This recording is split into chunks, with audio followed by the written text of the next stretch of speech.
저작권법 제25조 2항에 따라 학교 수업을 위한 저작물은 본 홈페이지에서만 이용 가능하며 이외의 공간에서 저작물을 공유 또는 게시하는 행위는 저작권법 위반에 해당될 수 있습니다. 본 게시물의 출처는 비상교육입니다. 아래 내용 참고해 주시기 바랍니다. 서로를 지키는 우리들의 온라인 수업 약속입니다. 비밀 채팅과 화면 캡처는 엄격하게 금지합니다. 그리고 여러분들의 적극적인 참여가 필요하겠죠? 온라인에서도 서로를 존중하는 마음이 필수라는 것을 잊지 않으셨으면 좋겠습니다.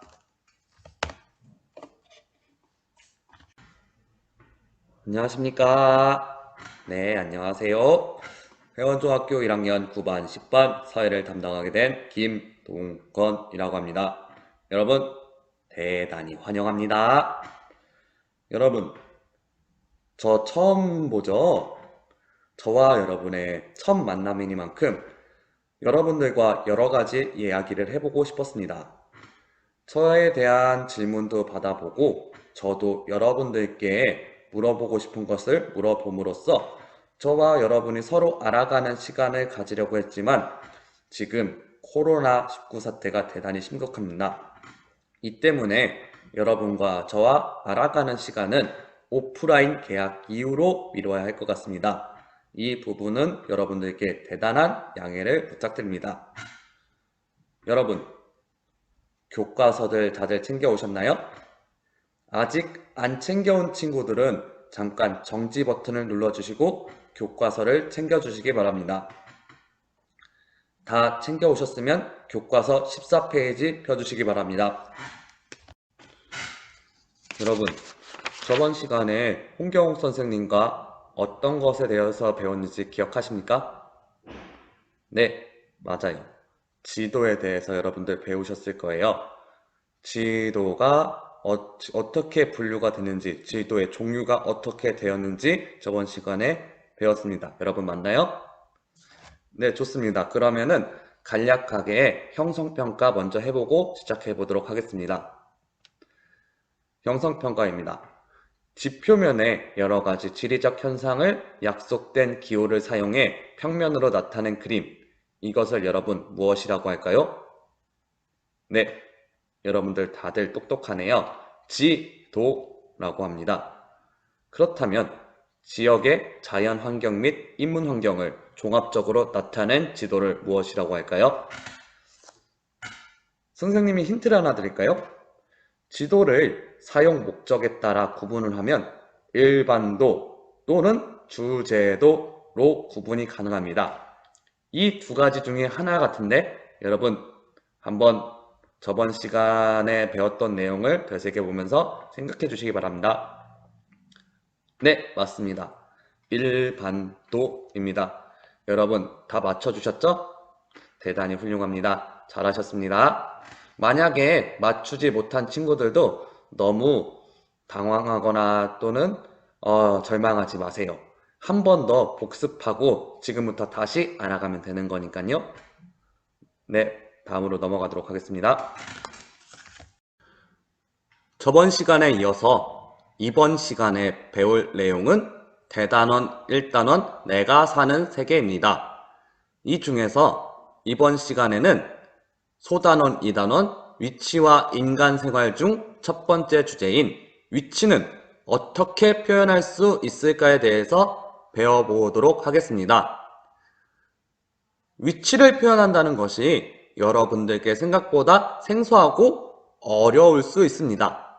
하지만 우리는 생각보다 많이 상대방에게 위치를 표현할 것을 요구합니다. 또는 우리는 생각보다 많이 상대방에게 자신의 위치를 표현합니다. 이렇게만 말씀드리면 감이 잘 안 잡히겠지요? 한 가지 사례를 들어보도록 하겠습니다. 철수와 영희는 연인 사이입니다. 이 둘이 데이트 약속을 잡았는데 철수가 데이트 약속에 늦어버렸대요. 이 상황에 대해서 메신저 대화를 띄워보도록 하겠습니다. 어디야? 사랑하는 회원 중 남학생 여러분, 자신의 여자친구가 이렇게 이모티콘 하나 없이 물음표 딸랑 하나 붙여서 어디야? 라고 물어보면은 뭔가 긴장을 해야 돼요. 이모티콘도 없이 이렇게 보낸다는 것은 뭔가 여자친구분이 화가 났다는 거거든요. 그러니까 살짝 긴장하고 자기가 잘못한 게 없는지 한 번쯤은 곱씹어 봐야 할 것입니다. 그렇지만 우리의 철수는 전혀 긴장도 하지 않고 이런 식으로 대답을 합니다. 나 31가지 아이스크림 파는 가게 앞 히히. 와, 전혀 눈치가 없죠 우리 철수? 이걸 보고 영희는 화가 더 나서 다음과 같이 대답합니다. 야, 빨리 와! 그러자 우리 철수는 이렇게 대답을 합니다. 이응. 우리 영희가 화가 정말 많이 났겠네요. 와. 하지만 영희가 화가 난 것도 중요하지만 여기서 위치 표현을 요구하는 대화와 위치를 표현하는 대화가 있습니다. 먼저 위치 표현을 요구하는 대화는 어디야? 어디냐고 상대방에게 위치 표현을 요구한 거죠. 그리고 또 하나 위치를 표현한 대화도 있습니다. 31가지 아이스크림 파는 가게 앞. 이렇게 위치를 표현을 할 수 있습니다. 위치 표현이라는 생각보다 간단하죠, 여러분? 하지만 위치를 표현하는 방법이 위와 같이 간단할 수도 있겠지만 보다 복잡하고 어려운 방법도 있습니다. 그리고 규모에 따라 위치를 표현하는 방법이 달라질 수도 있다고 합니다. 그거에 대해서 좀 더 자세하게 알아볼까요, 여러분? 여러분들은 선생님과 함께 다음과 같은 두 가지의 학습 목표를 가지고 수업에 임할 겁니다. 한번 따라 읽어볼까요? 1번 학습 목표 따라 읽어보겠습니다. 시작! 큰 규모의 위치를 표현하는 방법을 설명할 수 있다. 2번 학습 목표 같이 따라 읽어보겠습니다. 시작! 작은 규모의 위치를 표현하는 방법을 설명할 수 있다. 여러분들이 큰 규모의 위치를 표현한다는 것과 작은 규모의 위치를 표현한다는 것이 헷갈려 할 수 있을 것 같은데요.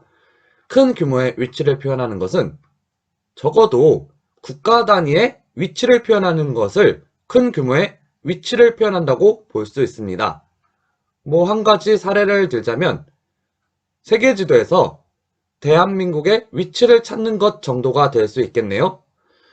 작은 규모의 위치를 표현한다는 것은 간단하게 설명하자면 내가 있는 장소나 지역의 위치를 표현하는 것을 작은 규모의 위치를 표현한다고 볼 수 있습니다. 선생님이 혜원중학교에 있기 때문에 선생님이 혜원중학교에 있다고 위치를 표현하는 것은 작은 규모의 위치를 표현한다고 볼 수 있겠네요. 이 두 가지 학습 목표를 가지고 다 같이 수업에 임해 보도록 할까요? 첫 번째, 큰 규모의 위치 표현입니다. 큰 규모의 위치는 과연 어떤 방식으로 표현할 수 있을까? 우리가 저번 시간에 지구는 30%의 무엇, 70%의 무엇으로 이루어진다고 배운 적이 있습니다. 여러분들이 떠들어주는 소리가 여기까지 들려오는 것 같은데요. 네, 맞습니다. 지구는 30%의 육지와 70%의 바다로 이루어진다고 볼 수 있습니다. 여러분들의 질문 소리가 여기까지 들리는 것 같아요. 왜 갑자기 저번 시간 걸 복습을 하나요? 선생님이 색깔로 칠한 육지 또는 바다가 큰 규모의 위치를 표현하는 방법에 대한 힌트가 될 수 있습니다. 눈치 빠른 친구들은 벌써 이해했겠네요? 네, 육지와 바다를 통해 위치를 표현할 수가 있어요. 이것을 좀 더 고상하고 어려운 말로 표현하자면 대륙과 해양을 이용하여 위치를 표현할 수 있습니다. 하나의 국가가 위치한 대륙과 접해 있는 해양을 이용하여 위치를 표현할 수 있다고 해요. 위와 같은 방법으로 우리나라의 위치를 표현할 수도 있습니다. 우리나라는 유라시아 대륙 동쪽에 위치하고 태평양과 접해 있다고 볼 수 있습니다. 접하다는 단어가 생소할 수 있는데 접하다는 것은 쉽게 말씀드리면 가까이 있다라는 의미를 가지고 있고 유라시아라는 단어를 처음 들어볼 수도 있어요. 유라시아라는 단어는 유럽과 아시아가 합쳐진 말입니다. 유럽 대륙, 아시아 대륙이라는 단어는 여러분 한 번쯤은 들어본 적 있죠? 대륙과 해양을 이용한 위치를 표현하는 것은 대략적인 위치 표현은 가능합니다. 하지만 위와 같은 방법으로는 위치를 정확하게 파악하기는 어려운 단점을 가지고 있습니다. 그렇다면 보다 정확하게 위치를 표현할 수 있는 방법은 없을까요? 그것에 대해서 알아보도록 하겠습니다. 큰 규모의 위치를 표현할 수 있는 두 번째 방법, 대륙과 해양을 이용하여 위치를 표현하는 것보다 정확하게 위치를 표현할 수 있는 방법은 바로 위도와 경도를 이용하여 위치를 표현하는 것입니다. 위도와 경도라는 용어가 생소할 수도 있겠지만 선생님이 최대한 쉽게 알려드릴 테니까 귀를 쫑긋 세우고 집중해 주시길 바랄게요. 시작해 보도록 하겠습니다. 지구에는 가상의 기준선이 있다고 합니다. 가로로 된 기준선이 있을 수도 있고 세로로 된 기준선이 있을 수도 있습니다. 이 중에서 가로로 된 기준선을 우리는 위선이라고 부르고요. 세로로 된 기준선을 우리는 경선이라고 부릅니다. 왼쪽에 위선이 있는 V 표시된 지구에 집중해 보도록 하겠습니다. 위선이 가로로 된 가상의 기준선이라는 의미도 있지만 같은 위도인 지점을 연결한 선이라는 의미도 가지고 있습니다. 위선 중에서 위도가 0도인 지점만을 연결한 선도 있습니다. 이 선을 우리는 적도라고 합니다. 그러면 여러분들은 의문점을 가져야 합니다. 위도가 뭔데? 같은 위도를 연결한 위선도 있고 위도가 0도인 지점을 연결한 적도라는 것이 있느냐? 이런 의문점을 가져야 할 텐데요. 위도에 대해 바로 설명해 드리도록 하겠습니다. 왼쪽 지구의 모습을 보면 지구가 세로로 반쪽으로 갈라진 모습입니다. 이것을 적도를 기준으로 해서 위쪽에 각도기를 대본다고 한번 상상을 해볼게요. 각도를 대보면 이렇게 각도를 도출할 수 있을 텐데요. 0도면 0도, 30도면 30도, 60도면 60도, 90도면 90도 이렇게 수치로 각도가 나타날 겁니다. 이 수치로 나타난 각도를 기준으로 해서 위치를 표현하는 데 활용할 수 있을 건데요. 지구의 각도를 위치를 표현하는 데 활용하는 것을 우리는 위도라고 합니다. 여러분 여기까지 용어 설명은 되셨나요? 되셨으면은 일단 다음 용어 설명으로 넘어가 보도록 할게요. 적도라는 것이 여러 가지 기준점이 됩니다. 적도를 기준으로 해서 북쪽을 북위라고 하고요. 남쪽을 남위라고 합니다. 비슷하게 적도를 기준으로 해서 남쪽을 남반구라고 부르기도 하고요. 북쪽을 북반구라고 부르기도 합니다. 반구라는 용어가 생소할 수 있을 텐데 반구는 간단하게 반쪽 동그라미라는 의미를 가지고 있습니다. 구가 동그라미를 의미한다고 해요. 여기까지 용어 설명 되셨습니까? 네, 그러면은 경도로 넘어가 보도록 할게요. 본격적으로 경도에 들어가기에 앞서서 하나만 짚고 들어가도록 하겠습니다. 지구에는 가상의 기준선이 있다고 했습니다. 가로로 된 기준선도 있고 세로로 된 기준선도 있다고 했습니다. 이 중에서 가로로 된 기준선을 네, 잘 기억하고 계시네요. 위선이라고 하고요. 세로로 된 기준선을 네, 경선이라고 합니다. 갑작스럽게 위선과 경선이 헷갈릴 수가 있어요. 이럴 때 드리는 팁이니까 한번 배워보도록 할까요? 위선은 이렇게도 쓸 수 있습니다. 이렇게 가로로 길게 쓸 수 있고요. 경선 같은 경우에는 이렇게도 쓸 수 있습니다. 세로로 이렇게 길게 쓸 수 있습니다. 가로로 긴 모습에 위로 시작하는 위선은 가로선이고, 세로로 긴 모습에 경으로 시작하는 경선은 세로선이다. 이렇게라도 구분을 해주셨으면 좋겠습니다. 본격적으로 경도에 대해 들어가 보도록 하겠습니다. 경도에 대해 이해하실 때 위도와 비교하면 비교적 쉽게 이해할 수 있으니까 위도와 비교하면서 이해하셨으면 좋겠습니다. 시작해 보도록 할게요. 경선이 세로로 된 가상의 기준선이라는 의미도 있지만 같은 경도인 지점을 연결한 선이라는 의미도 있습니다. 경선 중에서 경도가 0도인 선을 우리는 한번 그어볼게요. 쭉 그어보면 이 선을 우리는 본초 좌호선이라고 합니다. 이 본초 좌호선을 기준으로 해서 오른쪽에 각도기를 갖다 댄다고 한번 상상을 해볼게요. 각도기를 갖다 대면 이런 식으로 각도를 잴 수 있는데 0도면 0도, 90도면 90도, 180도면 180도 이렇게 각도를 도출해낼 수 있습니다. 이 도출된 수치로 된 각도를 통해서 위치를 표현할 수 있는데 이 각도를 통해서 위치를 표현하는 것을 우리는 경도라고 합니다. 적도와 마찬가지로 본초 좌호선도 여러 가지 기준이 될 수 있을 텐데요. 이 본초 좌호선을 기준으로 해서 서쪽을 서경, 동쪽을 동경이라고 합니다.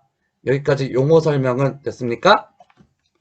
위도와 경도와 관련된 용어에 관한 이해가 끝났으면 위도와 경도를 활용하여 위치를 표현하는 방법에 대해 알려드릴 텐데요.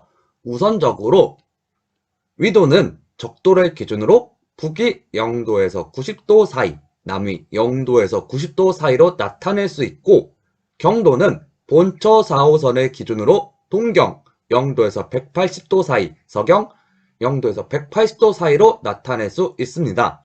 이것을 활용하여 큰 규모의 위치를 표현할 수 있을 텐데요. 여러분들은 교과서 19페이지를 펴주시기 바라겠습니다. 다 피셨나요? 그러면 세계 지도를 가지고 여태까지 배웠던 용어를 한번 복습해 보도록 하겠습니다. 우리가 가상의 기준선이 있다고 했어요. 가로인 기준선, 세로인 기준선이 있고, 가로인 기준선은 위선, 세로인 기준선은 경선이라고 했습니다. 여기까지는 오케이? 네, 좋습니다. 그러면은 가로인 기준선 중에서 위도가 0도인 지점만 한번 체킹해 볼게요. 쭉 체킹했습니다. 이 부분을 아까 뭐라 그랬죠? 네, 적도라 그랬죠? 적이라고 적어 보겠습니다. 그리고 경도가 0도인 세로인 기준선을 우리는 뭐라 그랬죠? 네, 잘 기억하고 계십니다. 본초 좌호선이라 그랬죠? 이걸 본이라고 적어 보겠습니다. 그리고 적도의 위쪽은 우리가 뭐라 그랬죠? 네, 이쪽을 북위라고 그랬죠? 북위라고 적어 볼게요. 그리고 적도의 남쪽은 우리가 뭐라 그랬죠? 네, 남이라고 했습니다. 이쪽은 남이라고 적어 보겠습니다. 그리고 본초 좌호선의 동쪽을 우리는 뭐라 그랬죠?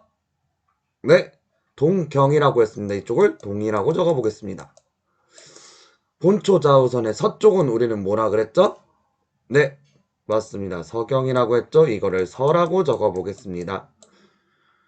이렇게 그려봤는데 왜 이렇게 그렸냐면은 이 위도와 경도, 다시 말씀드리면 위선과 경선이 만나는 지점에서 우리는 큰 규모의 위치를 표현할 수 있을 텐데요. 하나 사례를 들어볼까요? 북위 30도 선을 쭉 한번 그어볼게요. 이쪽이 북위 30도 선입니다. 그리고 동경 60도 선을 쭉 한번 그어보겠습니다. 동경 60도 선입니다. 우리는 그러면은 이 지점의 위치를 표현할 수 있을 텐데 이 지점의 위치를 북위 30도, 동경 60도에서 만나는 지점이라고 표현이 가능합니다. 여러분, 여기까지는 이해가 되셨나요? 이것을 가지고 우리나라의 위치를 표현할 수 있을 텐데요. 우리나라의 위치는 북위 33도에서 43도 사이, 동경 124도에서 132도 사이에 있다고 표현이 가능합니다.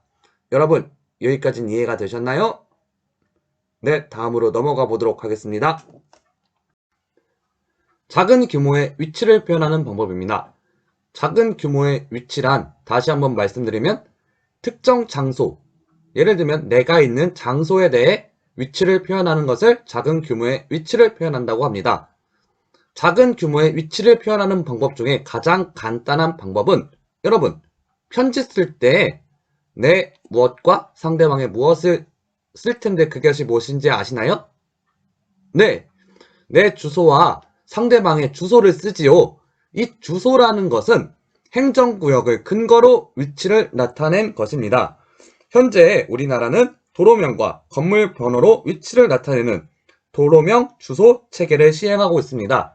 그렇다면 여러분들께 간단하게 퀴즈 한번 내볼게요. 혜원중학교의 도로명 주소는 어떻게 될까요? 많은 친구들이 헷갈려 할 수 있을 텐데요. 혜원중학교의 도로명 주소는 인천광역시 서구 청라 한내로 21입니다. 우리가 다니는 혜원중학교의 도로명 주소 정도는 알아둘 필요가 있겠지요? 작은 규모의 위치를 표현하는 두 번째 방법은 랜드마크를 활용하는 것입니다. 랜드마크라는 것은 어떤 지역을 상징적으로 대표하는 장소나 건물을 나타내는데요. 명칭으로도 설명이 가능하지만 다음과 같이도 설명이 가능합니다. 그림을 한번 그려볼게요.